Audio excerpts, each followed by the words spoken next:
twatoranijwe n'Imana turabakristo kandi tuzokwama turi bo tugendana ibigwanishwa by'impwemu n'iby'umubiri dufise ububasha bwo gushingura karimbi kose k'umwasi n'icishitse cyose cyashire kugwanya Imana dutoranije taco dutanze kugira ngo twamamaze ivyako gakiza gahabwize Kristo twongere tumuvuge hose ko atawuhwanye nawe muri iyi si. Ninde muhinga mubari kwisi, ninde muhinga ameze nka Yesu. Ninde muhinga mubari kwisi, ninde muhinga ameze nka Yesu. Mubari kwisi eka ntawuriho afise ububasha ameze nka Yesu. Ninde muhinga mubari kwisi. Turabasuhuje abakunzi b'ibiganiro bya Radio Ikamba. Ikaze mu kiganiro iyobokamana n'isanamitima mutegurirwa kandi mukagezwaho na Flora. Uyu munsi twagiriwe ubuntu bwo kubana n'impuguke cyane muri Bibiliya, akaba ndetse afite impamyabushobozi y'ikirenga bita PhD cyangwa doctora mu bijyanye n'iyobokamana. Ni iby'agaciro kanini rero kuri twe. Uwo mutumirwa wacu akaba musanzwe mumuzi cyane ku mbuga nkoranyambaga, akaba yitwa Dr Innocent Justice Ndagijimana. Dr Innocent, ikaze mu kiganiro cyacu iyobokamana n'isanamitima. Mwasuhuza abadukurikiranye muri kano kanya mukanabibwira niba hari icyo mwakongeraho ku byo maze kuvuga. Murakoze. Flora, ndabashimiye kuba mumpaye akanya ko kuganira n'abakurikira ikiganiro cyanyu kuyobokamana n'isanamitima. Navuga ngo ni iby'igiciro kinini kuba ngiye kuganira n'ababakurikira, kuko burya iyobokamana rigira uruhare rukomeye cyane mu isanamitima. Cyane abanyarwanda twahuye n'ibibazo bikomeye cyane ku buryo dukeneye iryo sanamitima rero riciye mu iyobokamana. Ndagushimye cyane kuba umpaye aka kanya, kandi nawe ndagushima ubwitange we n'umuryango wawe mugira mu gufasha abantu mu isanamitima. Murakoze cyane. Murakoze, ni ukuri Imana ibongerera imigisha, kuko uyu mwanya muba mufashe ndabizi ko ntabwo biba byoroshye hamwe n'izindi nshingano nyinshi, ariko Uwiteka wenyine azajya bibahembera. Rero mbere y'uko tuganira nagira ngo mbasabe musengere iki kiganiro tugiye kugirana, noneho mbone kubamenyesha ibyo tugiye kuganiraho. Murakoze. Murakoze cyane. Reka dusenge. Uwiteka Mana y'icyubahiro, Mana idukunda, tugushimiye aka kanya tugiye kuganira uburyo twafasha bene wacu b'abanyarwanda ndetse n'abumva ikinyarwanda uko iyobokamana risana imitima. Mana, abo mu karere kacu, abanyarwanda, abarundi, abakongomani, abavuga ururimi rw'ikinyarwanda ndetse n'ikirundi, ndetse n'abo muri Kongo bavuga ururimi rw'ikinyarwanda, ndetse muri rusange mu karere kose twahuye n'ibibazo bikomeye cyane. Twarapfushije, twaciye mu nzangano, twaciye mu bibazo byinshi cyane ku buryo ibikomere ni byinshi, kandi ibyo bikomere nta wundi wabikiza atari wowe Mana, uko udukunda kandi witeguye kutugirira neza. Niyo mpamvu tuje imbere yawe ubwo tugiye gutangira ikiganiro. Ndagusabye kugira ngo ukoreshe Flora, ukoreshe uri ku buhanga bw'ibyuma Jean Paul, ndetse nanjye ubwanjye Mana, ibyo ndavuga ntibibe byanjye ahubwo bibe byawe. Urakoze kubyumvise, dusenze twizeye mu izina rya Yesu Kristo umwami wacu. Amen. Amen. Urakoze cyane kubwira isengesho ryiza, Imana irabyumvise. Rero muri kano kanya tugiye kuganira ku mutwe w'amagambo ugira uti umusanzu w'umuhanuzi mu kubaka igihugu. Hano hari ibibazo twibajijeho kuri uyu mutwe w'amagambo. Mbese kwitwa umuhanuzi bisobanuye iki? Ni he politike ihuriye n'iyobokamana? ese nihe bitandukaniye? Ahangaha twabibutsa ko mugiye no muri Bibiliya musanga kenshi hari igihe Imana yajyaga ituma abahanuzi ku bayobozi. Niyo mpamvu twibaza ahantu niba koko politike n'iyobokamana hari ahantu bihuriye, ndetse n'aho byaba bitandukaniye. Wenda ubwo twagiriwe umugisha wo kubana na Dr Innocent Justice aradufasha kubisobanukirwaho birambuye. Turibaza nanone tutise muri iki gihe abahanuzi baracyabaho? Ubuhanuzi buvuye ku Mana butandukaniye he n'ubuhanuzi bw'abapfumu? Ibyo byose ni ibibazo twibaza. Ijambo ni iryanyu, Dr Innocent, mushobora gutangira wenda mugahera kudusobanurira ubuhanuzi, umuhanuzi bisobanuye iki? Murakoze. Urakoze cyane Flora. Ubundi umuhanuzi ni ijambo riva ku nshinga guhanura. Guhanura rero burya bishobora kuvamo nanone ibice bibiri. Hari uguhanura ibizaba, ariko nanone hakabaho no guhanura ari nko gukebura. Ni ukuvuga ngo rero ubundi umuhanuzi aba afite izo nshingano ebyiri. Hari inshingano ya mbere yo kuba kuko umuhanuzi aba akorana n'Imana, umuhanuzi aba ari umukozi w'Imana. Noneho ikindi cya kabiri umuhanuzi aba agomba guhanura, aba agomba gukebura. Hari aho uvuze uti ese ubuhanuzi buhuriye hehe na politike, cyangwa se iyobokamana rihuriye he na politike? Muri make iyo ugiye muri Bibiliya usanga nta hantu na hatoya usanga abahanuzi batandukaniye n'abanyapolitike. Hari aho bahuriye, hari n'aho batandukaniye. Reka mvuge wenda bahuriye hehe. Bahuriye yuko bose bagomba gushyira ineza y'abanyagihugu imbere. Noneho umuyobozi wa politike ayobora abaturage mu mibereho myiza isanzwe ya buri munsi. Noneho umuhanuzi aba ari umuyobozi spirituel, nawe agomba kwita ku mibereho y'abantu mu buryo spirituel, ariko ntabwo agomba kwirengagiza nanone n'ibindi bibazo bashobora guhura nabyo bya buri munsi. Iyo usomye nko muri Bibiliya, nko mu gitabo cya Samweli cyangwa mu bindi bitabo, usanga abahanuzi aribo bashyiragaho abami. Abahanuzi bajyanaga amavuta bakajya gusengera abami. Ni ukuvuga ngo nibo bimikaga abami. Ni ukuvuga ngo ubwami bwaturukaga ku Uwiteka, ariko Uwiteka yakoreshaga abahanuzi kugira ngo umwami yimikwe.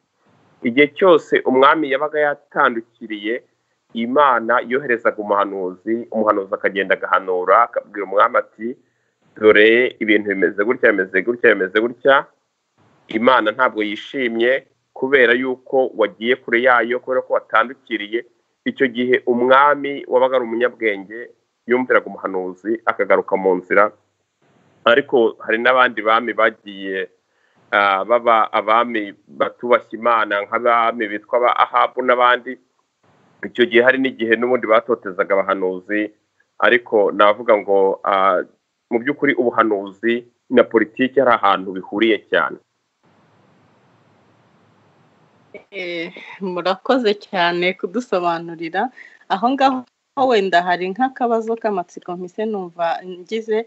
Ese muri iki gihe nanone Imana iracyatova abahanuzi ku bakozi b'Imana? Ko wenda nk'urugero hari igihe byigeze kwandikwa mu binyamakuru, ntabwo nabivuga ko ari ukuri 100%, ariko byaranditswe mu binyamakuru, kandi hari abantu bigeze kugira ngo guhanurira umukuru w'igihugu Kagame, bamubwira ngo iby'Imana yabatumyeho abo bantu, ndetse baranabafunga. Ariko nyuma hari n'igihe yigeze kwivugira mu ijambo ati ariko ubundi Imana kuki ntuma ku bantu, kubera iki itaza ngo inyibwirire? Ese nk'ibyo bintu mubibona mute ku bijyanye n'abahanuzi muri iki gihe, muri iyi generasiyo tugezeho, n'abakuru b'ibihugu mubibona mute? Ijambo ni iryanyu.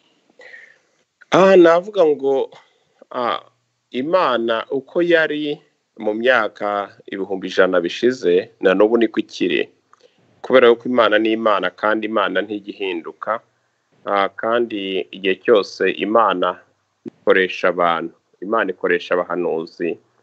Ariko nanone navuga ngo tugomba nanone kugira ikintu cyo kwitonda, kuko harimo abantu bavuga yuko beretswe cyangwa ngo barose, ugasanga barahanuye, rimwe na rimwe ugasanga ibyo bahanuye ntabwo muri make, ntabwo mbese ari ibintu imana yababwiye, wenda rimwe na rimwe ni ibintu emotionnel, ni ibintu batekereje, cyangwa ni ibintu kubera ko ari ibintu babamo kenshi bikagira. Ariko ndagira ngo nkubwire yuko hariho n'abahanuzi rwose baba batumwe n'Imana, bakaba batumwa nko ku mukuru w'igihugu. Ngira ngo natanga urugero rw'umugabo bitaga Meshake. Meshake yari umugabo w'umunyacyangugu wabaga mu itorero rya Panekote. Ngira ngo mbere y'intambara rwose yahanuye biriya bintu byabaye, ko Habyarimana azapfa, uko azicwa n'ibiki byose, buryo ahubwo noneho Habyarimana amaze gupfa bagiye kumuhiga n'umuryango we, bavuga bati nta kuntu wavuga ngo Habyarimana azapfa ubihanura utarubizi, wakoranaga n'inkotanyi. Ariko ubwo buhanuzi bwo yarabuvuze, kandi nanjye nubwo nari muto narabwumvise, bwarabaye. Navuga ngo mu bajya guhanurira Perezida Kagame, navuga ngo harimo kuko abashobora kuba batumwe n'Imana, ariko nanone nkuko nabivuze hari wenda n'abashobora kuba nabo ari ibintu wenda barose, batekereje cyangwa bagize gutanga bati Imana yavuze, Imana itavuze. Gusa ikigaragaza ko ubuhanuzi ari bwo nuko buba bwasohoye. Ubwo rero navuga ngo niba hari abahanuriye Kagame, Perezida Kagame, ubuhanuzi bukaba buri kuri record nko kuri YouTube cyangwa nka hehe, ubwo buhanuzi tuzabwemera ari uko bwasohotse.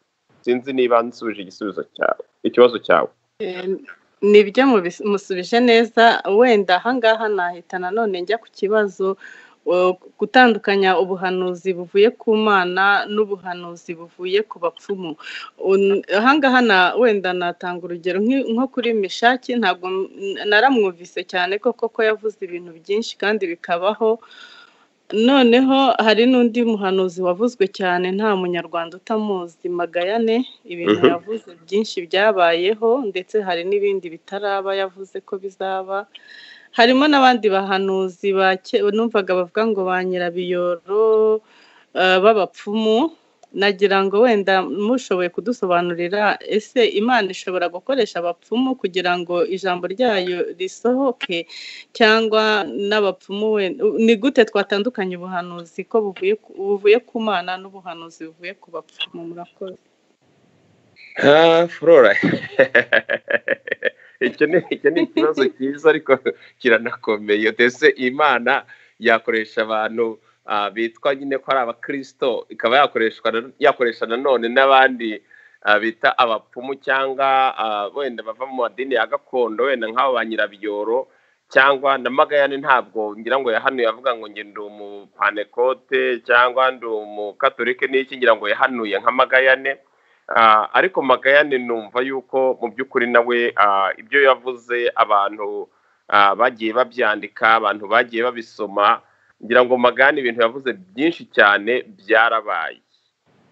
Icyo navuga kuri ibyo ngibyo, iyo dutekereza Imana, hari igihe rimwe na rimwe Imana dushaka kuyirimita.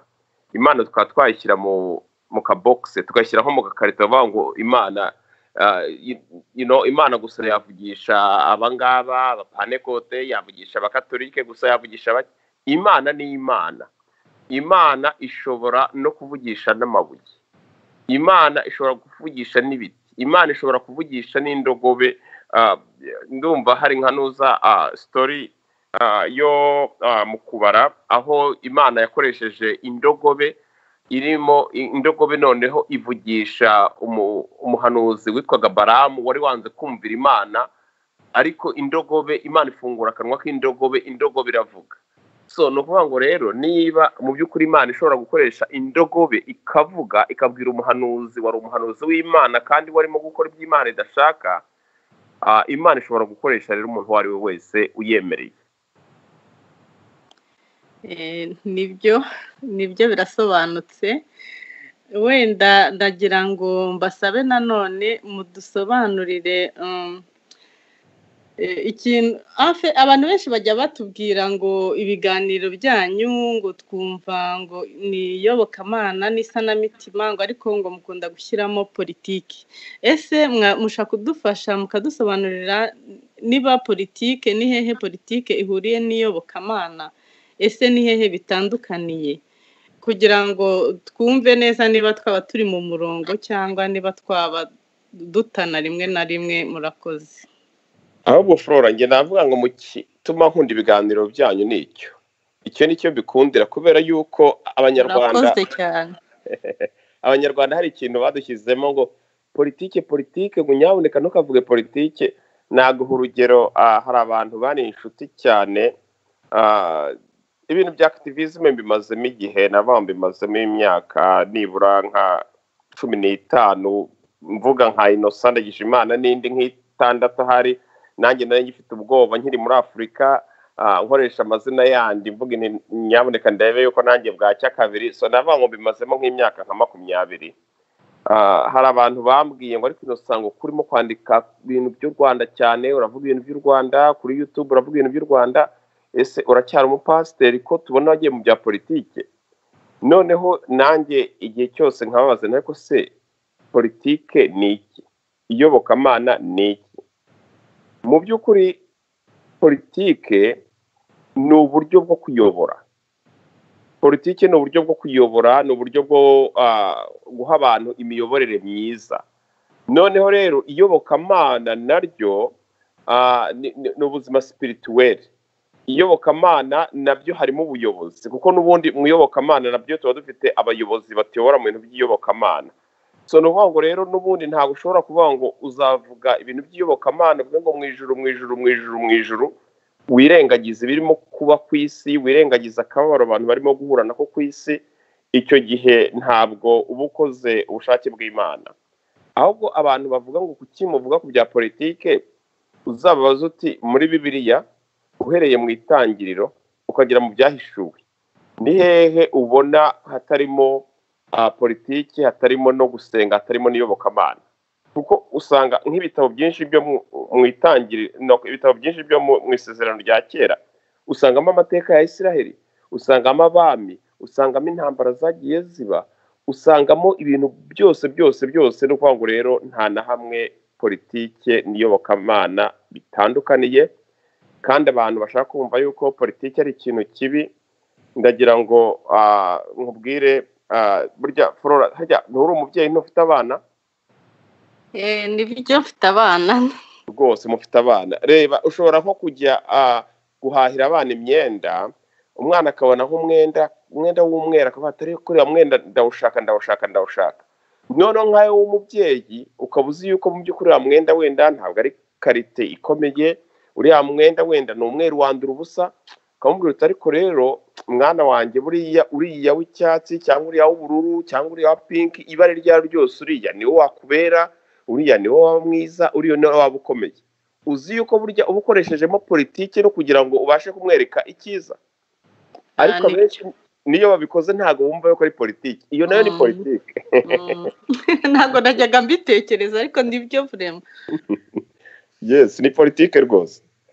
So politiki rero ni ubuzima bwa buri munsi, ntabwo ushobora gutandukanya politiki n'iyobokamana.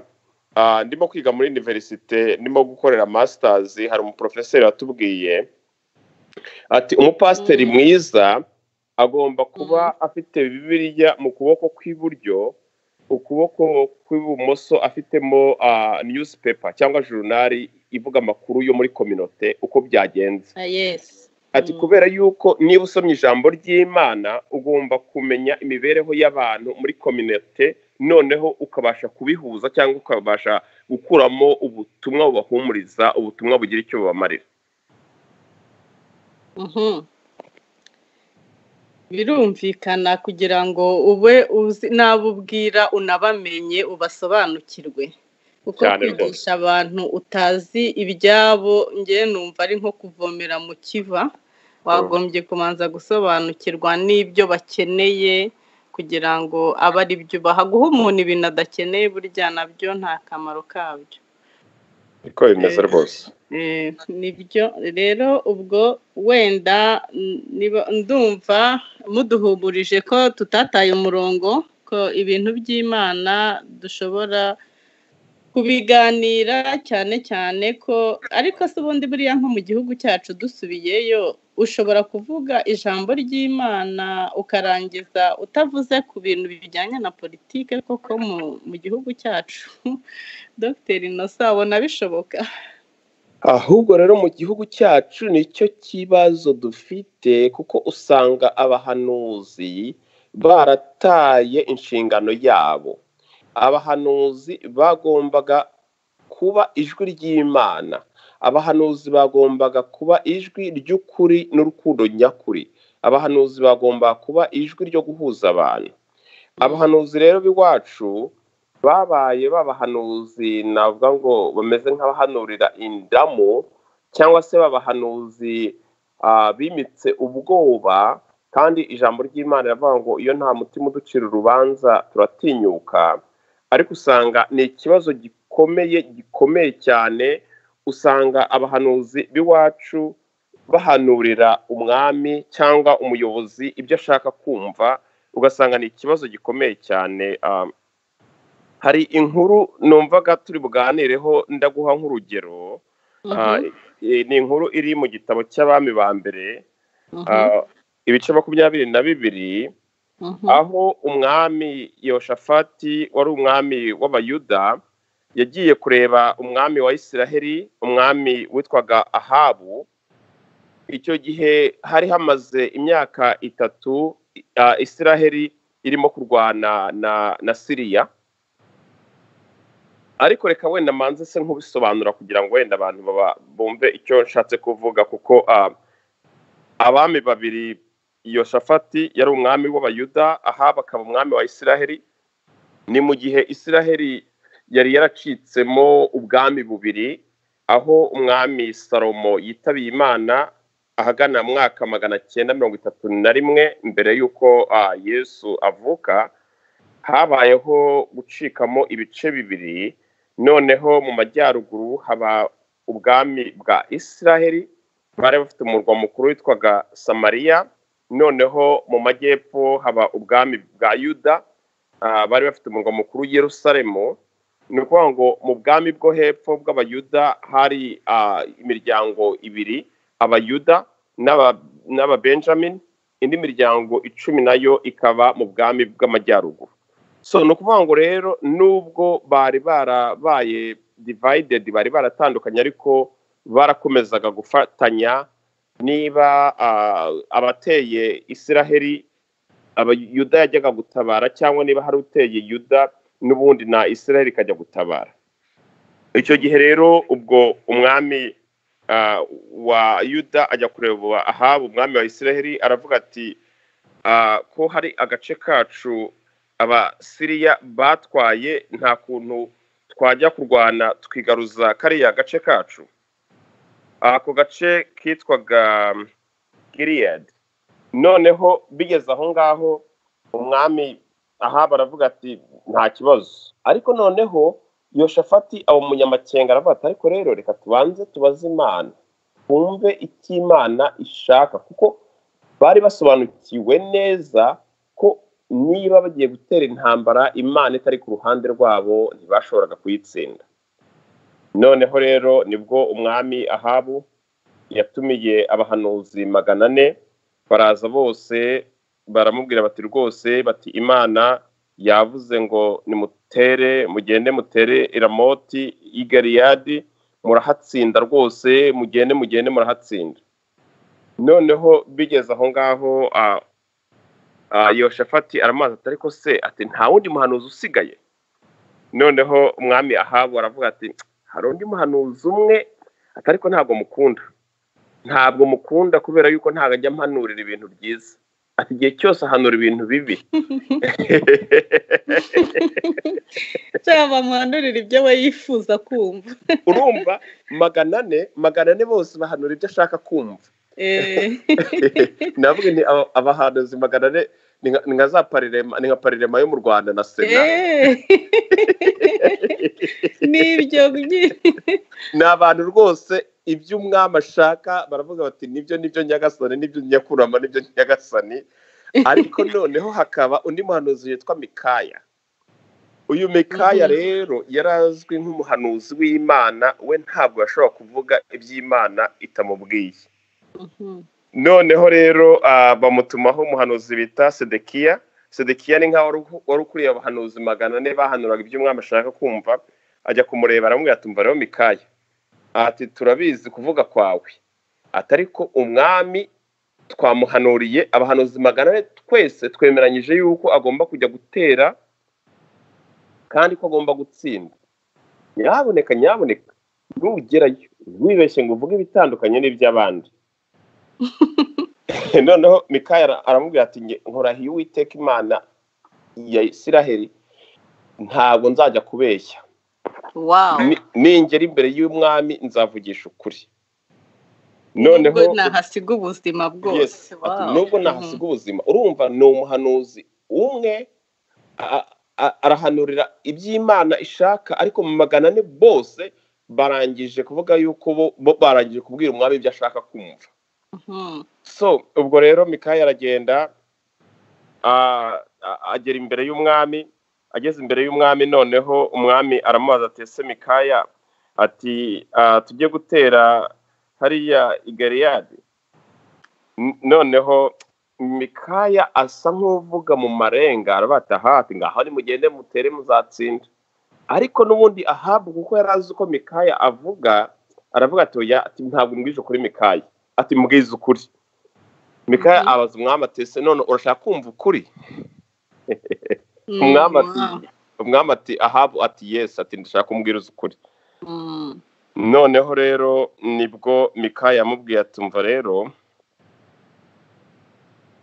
nabonye ingabo za Isiraheli zijya gutera, ziratsindwa, ziratatana nk'intama zitagira umushumba.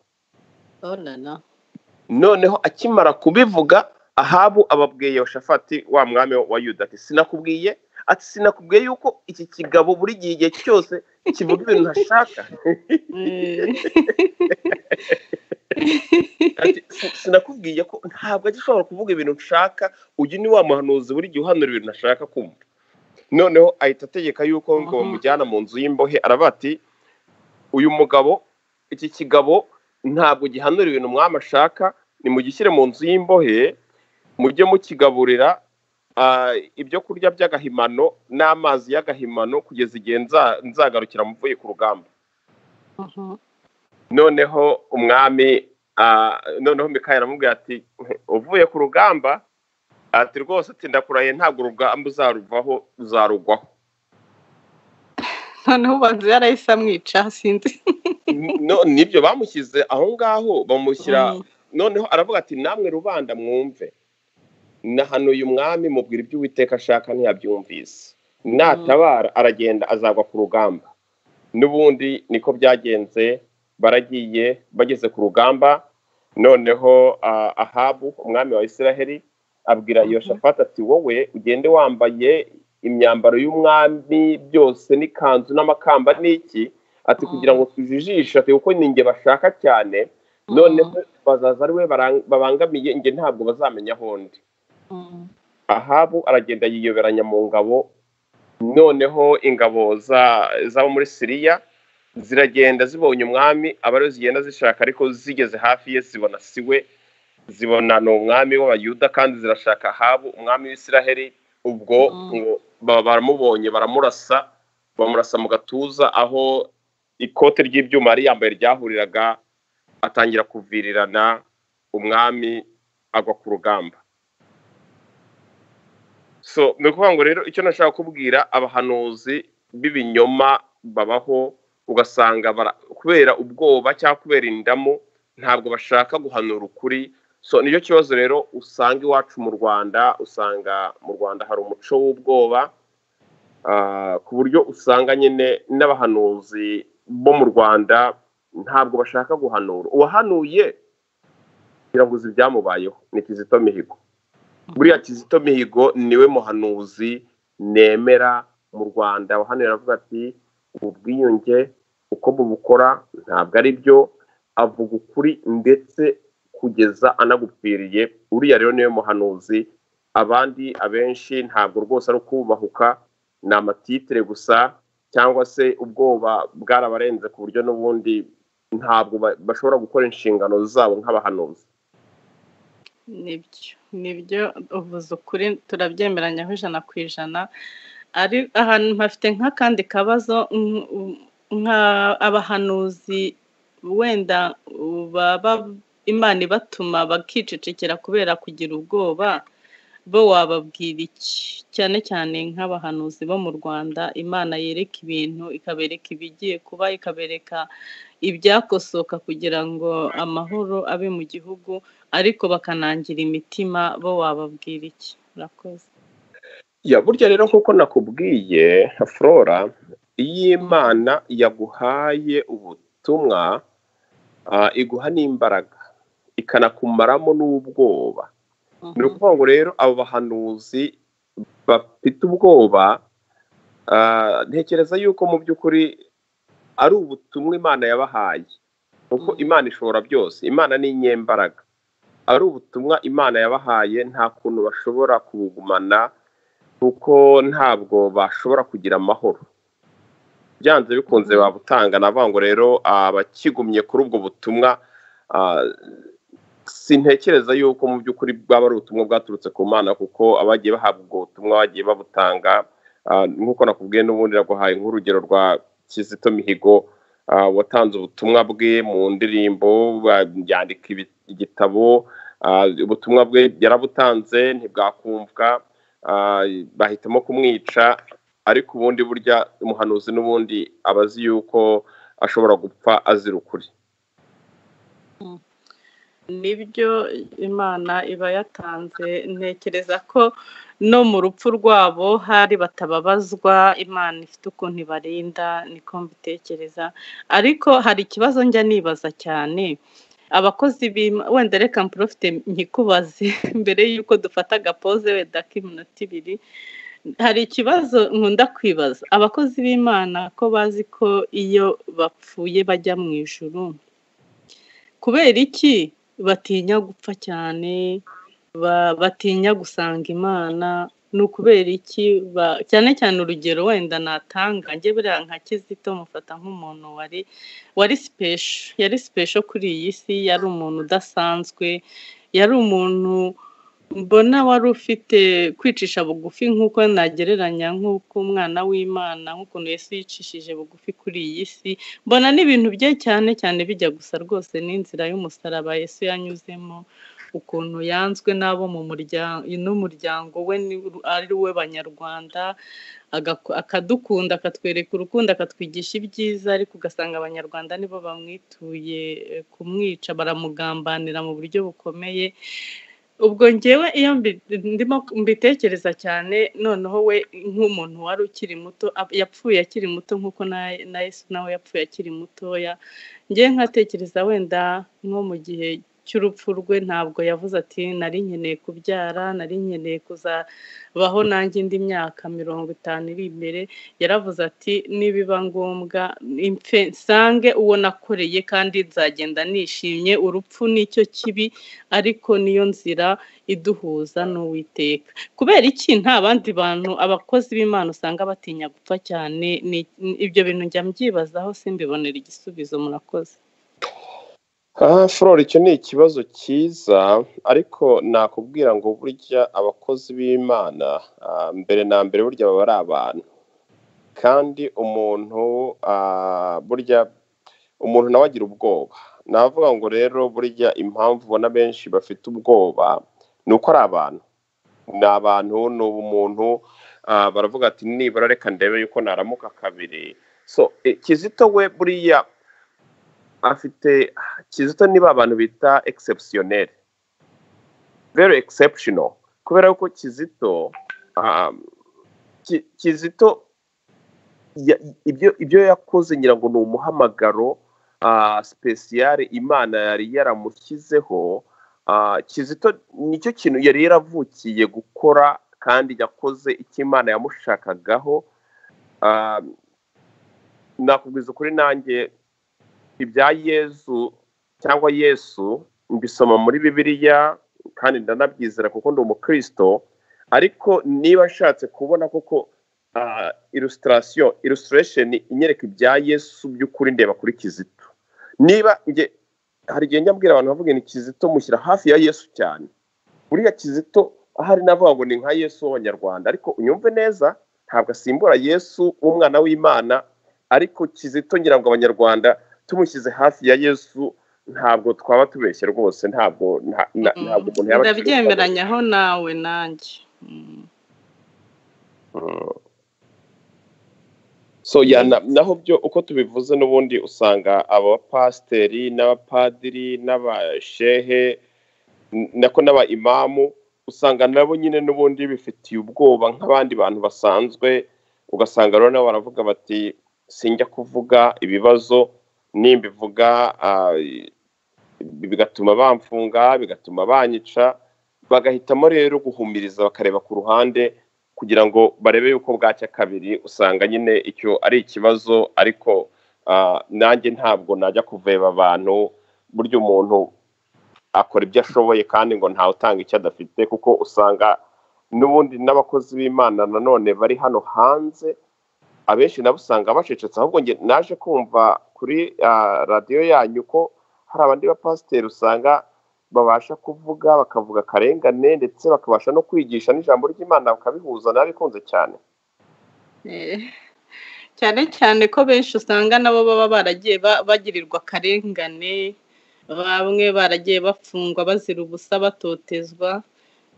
Burya sinzi umugani mu Kinyarwanda bajya baca ngo niba wirukankana sinzi itungo wirukankana cyane wagera ukarimara ubwoba.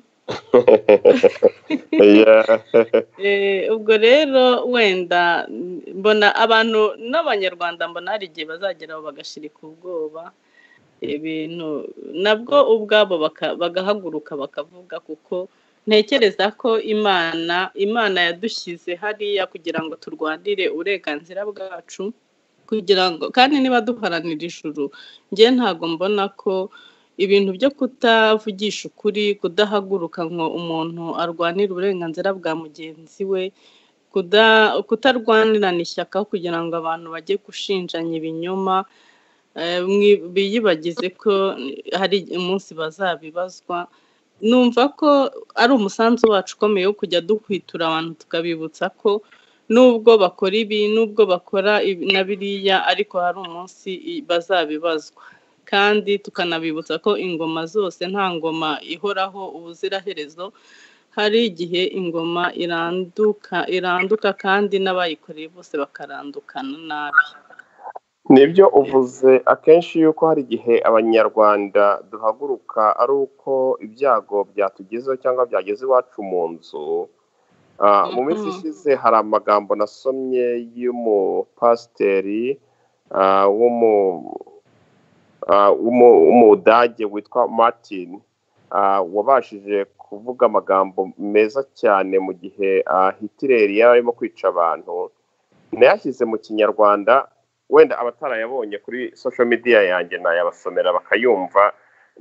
Nagerageje gushyira amagambo ye muri context yacu, kuko yaravuze ngo bwa mbere baje bashaka Abayahudi, sinavuga ko sinari Umuyahudi, ubundi baza bashaka abakomuniste, sinavuga ko sinari umukomuniste, baza bashaka abo muri abayunionist, sinavuga ko ntari umuyunionist, ati noneho baza bashaka nge, ati noneho ndivugira ko nta wundi wari usigaye kumvugira. Ubwo rero nayashyize mu Kinyarwanda, ndavuga ngo bwa mbere baje bahiga ibyitso, sinavuga kuko ntari icyitso. Ubundi baje bahiga Abatutsi, sinavuga kuko ntari Umututsi. Abandi baturutse ku Murindi bahiga Abahutu bitaga Interahamwe, sinavuga kuko sinari Umuhutu, simbe n'Interahamwe. Bakomeje bahiga Ibigarasha n'Ibipinga, sinavuga kuko ntari Ikigarasha, simbe n'Igipinga. nyuma baje ari njye bahiga bituma mvuga kuko nta wari usigaye wamvugira usanga neza ibi nibyo byabaye ibyo ni ukuri nicyo kibazo dufite n'uyu munsi ikibazo ni uko binakomeje kubaho kandi ariko nibaza igihe tuzumvira tuziga ryari ko ibintu byagombye kuba byaratwigishije kuko bihagije ni ryari tuziga ntabwo byoroshye yewe imana nibizi ariko nifuza yuko abanyarwanda twazava muri aka kaga guhora mu buhungiro uyu munsi n'ibande aho impunzi z'abatutsi zari muri Nakivale ubu ngubu harimo impunzi z'abahutu tuzavuga ko se ubu ngubu kuko tuzahora dusimburana amaherezo azaba yayo ni ikibazo gikomeye hanyuma se Dr. Innocent hari akabazo nashaka kubabaza barafinda we nka buriya mumufata mu ruhe rwego murabona ukuntu nawe yatotejwe yatangiye kuvuga ko Imana yamutumye kuri perezida avuga n'ibyago bizaba ku Rwanda avuga ibintu byinshi ariko akarengane yagiriwe bakamujyana kumuvuza kandi umudamu we avuga ko nta kibazo cy'indwara zo mu mutwe afite biriya bintu byo mubona atari ibintu bisurira amahano igihugu cyacu ijambo ni iryanyu yewe barafinda reka nkoresha amagambo ye ajya akunda gukoresha ngo akarengane k'ibihekane navuga ngo barafinda yahuye n'akarengane k'ibihekane kubera yuko barafinda nawe ameze nk'uwatandukiriye umuco mushyashya navuga ngo FPR inkotanyi yazanye mu banyarwanda umuco navuga ngo FPR yazanye mu banyarwanda ni umuco wo guceceka ni umuco wo kutavuga ni umuco wo kubona akarengane ukareba hirya iyo ugiye kubivuga rero ukabivugira ahagaragara abantu bahita bakubona yuko uri umusazi kuko nakubwira ngo nanjye nk'abantu tubana hano muri North Carolina harimo bamwe bagenda bavuga ngo Innocent wa wundi w'umusazi kubera iki iyo uvuga ibitagenda kandi ikirino rumari mu Rwanda ari wa mugani ari nko kuba nka parirama yo mu Rwanda ukavuga uti yes ntuvuge ko ari ikibi ntuvuge ko ari ikitagenda igihe cyose n'ubundi babona yuko ari wowe ufite ikibazo kandi mu by'ukuri urimo kugaragaza ibibazo bihari so navuga ngo rero nicyo barafinda yazize ntabwo leta ifite inshingano yo kujya kuvuza abantu mu mutwe ariko nyine ni ka karengane ku by'ubuhanuzi bwe ndumva ntacyo nabivugaho babyumvise barabyumvise ni ugutegereza tukareba ariko ubuhanuzi bwe ndumva ntacyo nabivugaho rwose murakoze murakoze cyane reka muri studio badushyiriremo indirimbo mu gihe cy'umunota umwe cyangwa ibiri mu kanya turagaruka hari utundi tubazo duke mbabaza ubundi nze no kubasaba ko mwasengera baduteze amatwi kugira ngo bashobore nabo gutinyuka kuvuga ab'Imana yashyizemo ubuhanuzi babuvuge bemye kugira ngo bashobore gutinyuka no gushaka kwikura mu karengane murakoze reka muri studio mudushyiremo indirimbo murakoze cyane Flora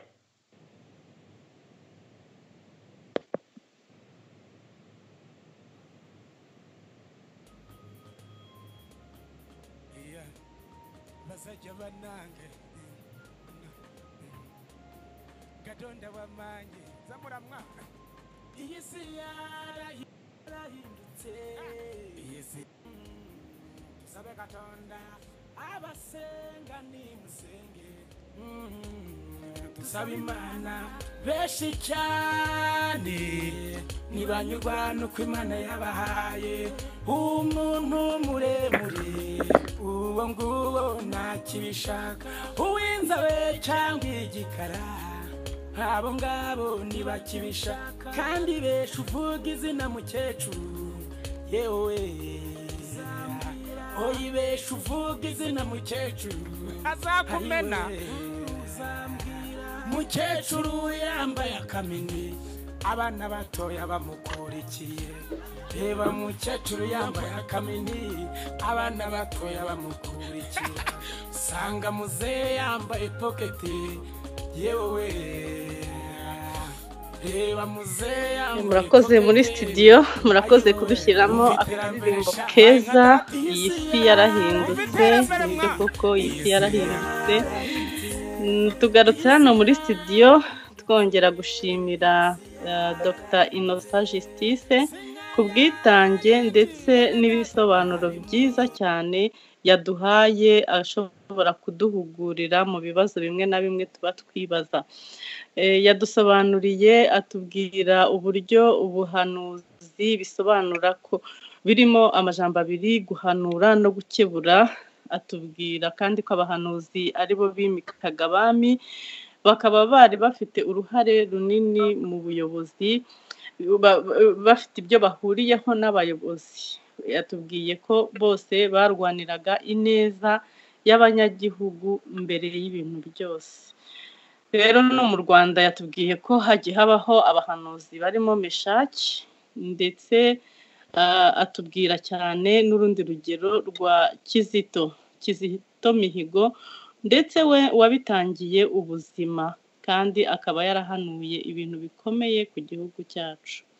Ubundi rero yatugiriye muri Bibiliya adusobanurira ukuntu abantu bakunda ubuhanuzi, bababwira ibyo bashaka kwiyumvira, ntibababwire iby'Imana ivuze. Ntabwo ari iby'ubu gusa, yaduhaye urugero ariko ko igihe cyose haba harimo abahanuzi beza banamba ku Mana, ntibapfe kuvuga ibyo Imana itabatumye, kimwe ari ibyo yaduhaye mu rugero rw'umuhanuzi Mikaya. Nuko rero Dr Innocent turabashimiye cyane.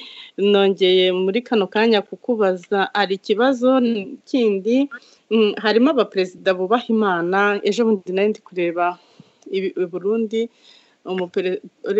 perezida Evariste arahira ukuntu yapfukamye umwanya munini bamusengera.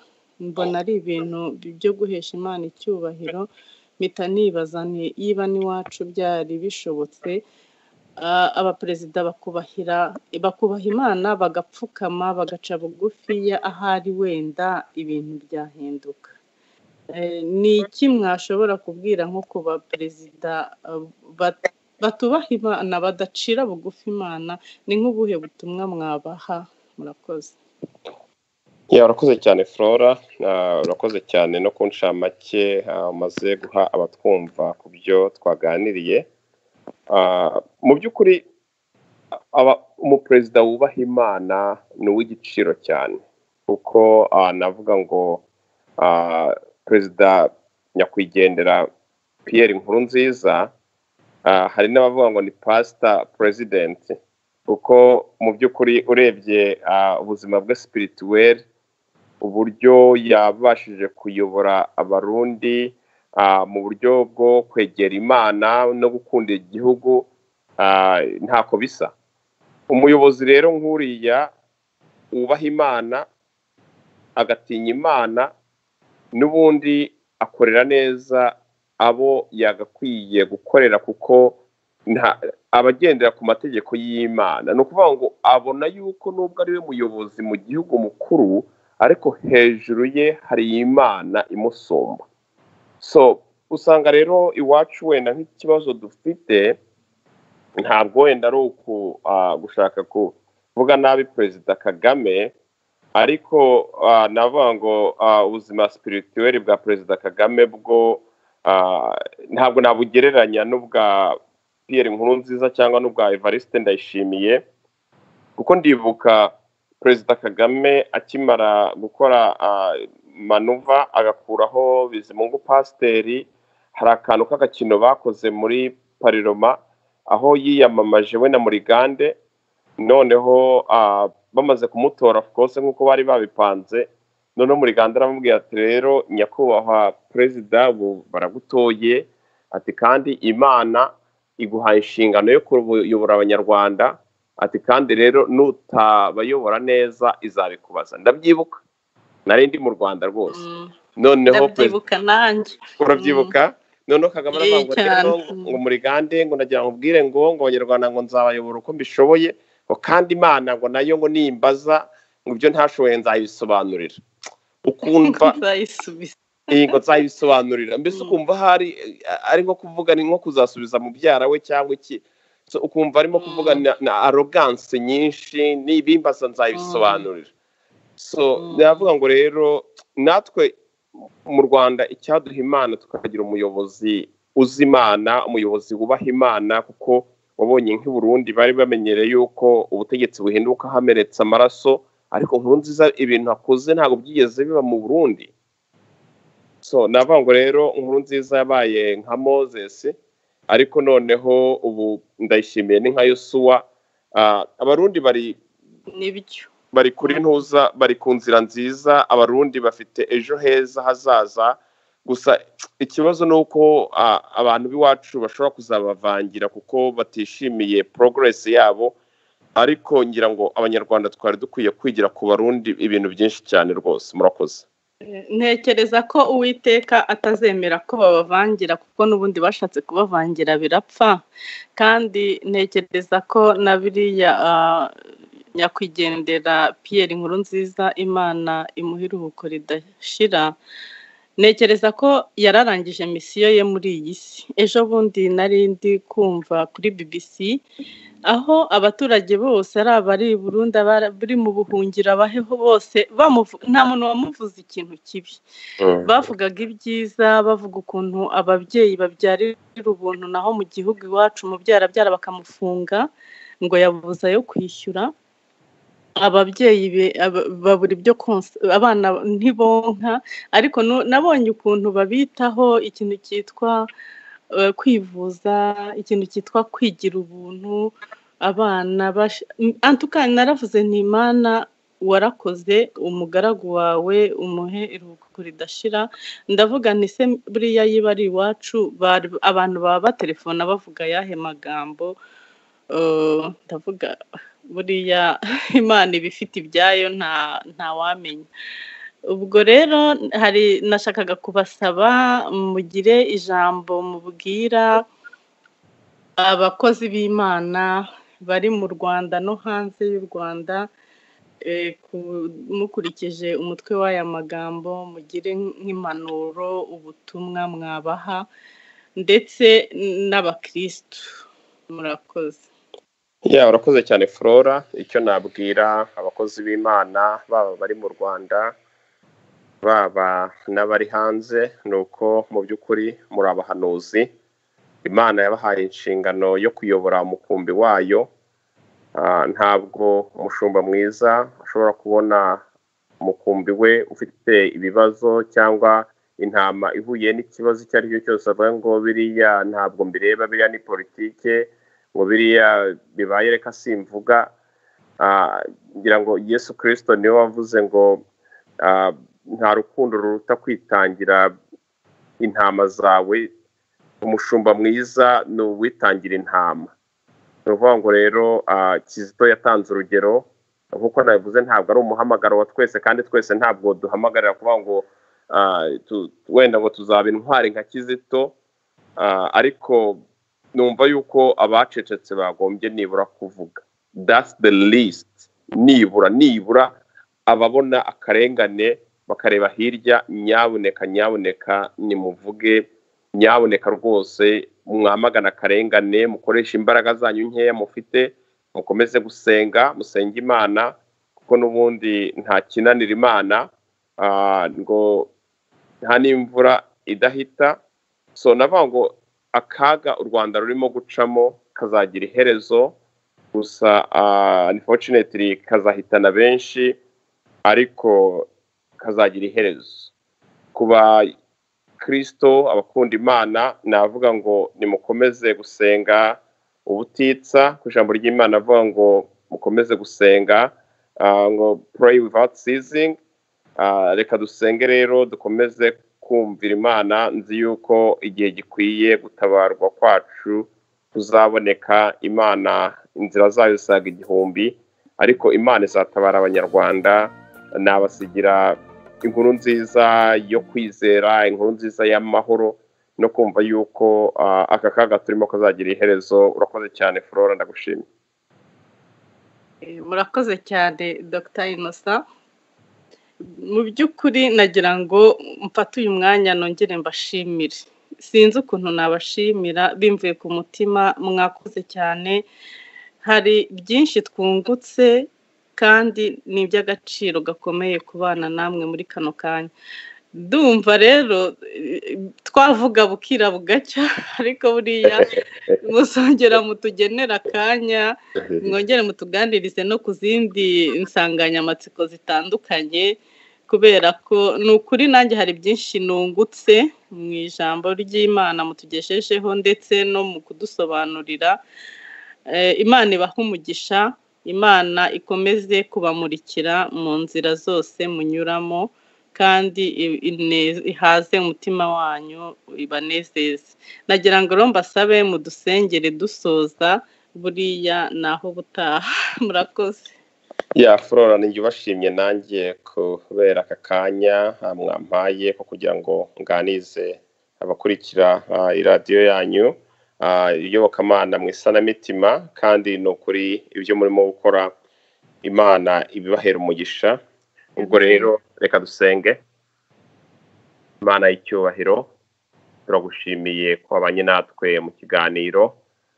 Ugushimiye Mana amagambo ubashije kutuvugisha.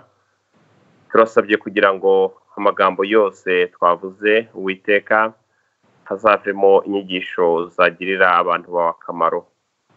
Ko ijambo ryawe tubwira yuko nta jambo ryawe ribe impfabusa, kandi Mana ngo umukiranutsi iyo afunguye akanwa akavuga niwo muvugiramo.